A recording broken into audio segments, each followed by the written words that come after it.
Luke 12. Meanwhile, when a multitude of many thousands had gathered together, so much so that they trampled on each other, he began to tell his disciples, first of all, beware of the yeast of the Pharisees, which is hypocrisy. But there is nothing covered up that will not be revealed, nor hidden that will not be known. Therefore, whatever you have said in the darkness will be heard in the light. What you have spoken in the ear of the inner rooms will be proclaimed on the housetops. I tell you, my friends, don't be afraid of those who kill the body, and after that have no more that they can do. But I will warn you whom you should fear.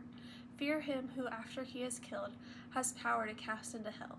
Yes, I tell you, fear him. Aren't 5 sparrows sold for 2 Assyria coins? Not one of them is forgotten by God, but the very hairs of your head are all counted. Therefore, don't be afraid. You are of more value than many sparrows. I tell you, everyone who confesses me before men, the Son of Man will also confess before the angels of God. But he who denies me in the presence of men will be denied in the presence of God's angels. Everyone who speaks a word against the Son of Man will be forgiven, but those who blaspheme against the Holy Spirit will not be forgiven. When they bring you before the synagogues, the rulers, and the authorities, don't be anxious how or what you will answer or what you will say, for the Holy Spirit will teach you in that same hour what you must say.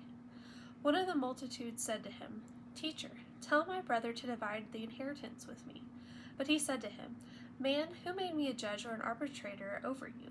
He said to them, Beware, keep yourselves from covetousness, for a man's life doesn't consist of the abundance of the things which he possesses. He spoke a parable to them, saying, The ground of a certain rich man produced abundantly. He reasoned within himself, saying, What will I do because I don't have room to store my crops? He said, This is what I will do. I will pull down my barns, build bigger ones, and there I will store all my grains and my goods. I will tell my soul, Soul, you have many goods laid up for many years. Take your ease, eat, drink, and be merry. But God said to him, You foolish one, tonight your soul is required of you. The things which you have prepared, whose will they be? So is he who lays up treasures for himself and is not rich towards God. He said to his disciples, Therefore I tell you, don't be anxious for your life, what you will eat, nor yet for your body, what you will wear. Life is more than food, and the body is more than clothing. Consider the ravens. They don't sow, they don't reap, they have no warehouse or barn, and God feeds them. How much more valuable are you than birds? Which of you, by being anxious, can add a cubit to his height? If then you aren't able to do even the least things, why are you anxious about the rest? Consider the lilies, how they grow. They don't toil, neither do they spin. Yet I tell you, even Solomon in all his glory was not arrayed like one of these. But if this is how God clothes the grass in the field, which today exists and tomorrow is cast into the oven, how much more will he clothe you, O you of little faith? Don't seek what you will eat or what you will drink, neither be anxious. For the nations of the world seek after all these things, but your Father knows that you need these things. But seek God's kingdom, and all these things will be added to you. Don't be afraid, little flock, for it is your Father's good pleasure to give you the kingdom. Sell what you have and give gifts to the needy. Make for yourselves purses which don't grow old, a treasure in the heavens that doesn't fail, where no thief approaches and no moth destroys. For where your treasure is, there will your heart be also. Let your waist be dressed and your lamps burning. Be like men watching for their Lord when he returns from the wedding feast, that when he comes and knocks, they may immediately open to him. Blessed are those servants whom the Lord will find watching when he comes. Most certainly I tell you that he will dress himself, make them recline, and will come and serve them. They will be blessed if he comes in the 2nd or 3rd watch and finds them so.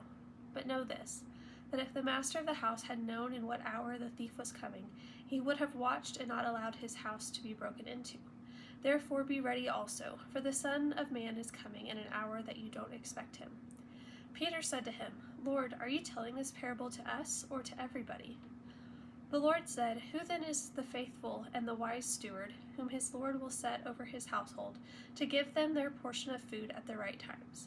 Blessed is that servant whom his Lord will find doing so when he comes. Truly I tell you that he will set him over all that he has. But if that servant says in his heart, My Lord delays his coming, and begins to beat the menservants and the maidservants, and to eat and drink, and to be drunken, then the Lord of that servant will come in a day when he isn't expecting him, and in an hour that he doesn't know, and will cut him in two, and place his portion with the unfaithful. That servant who knew his Lord's will and didn't prepare, nor do what he wanted, will be beaten with many stripes. But he who didn't know and did things worthy of stripes will be beaten with few stripes. To whomever much is given, of him will much be required, and to whom much was entrusted, of him more will be asked. I came to throw fire on the earth. I wish it were already kindled. But I have a baptism to be baptized with, and how distressed I am until it is accomplished. Do you think that I have come to give peace in the earth? I tell you no, but rather division. For from now on there will be 5 in one house divided, 3 against 2, and 2 against 3. They will be divided, father against son, and son against father, mother against daughter, and daughter against her mother, mother-in-law against her daughter-in-law, and daughter-in-law against her mother-in-law.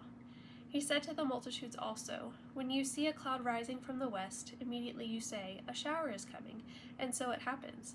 When a south wind blows, you say, There will be a scorching heat, and it happens.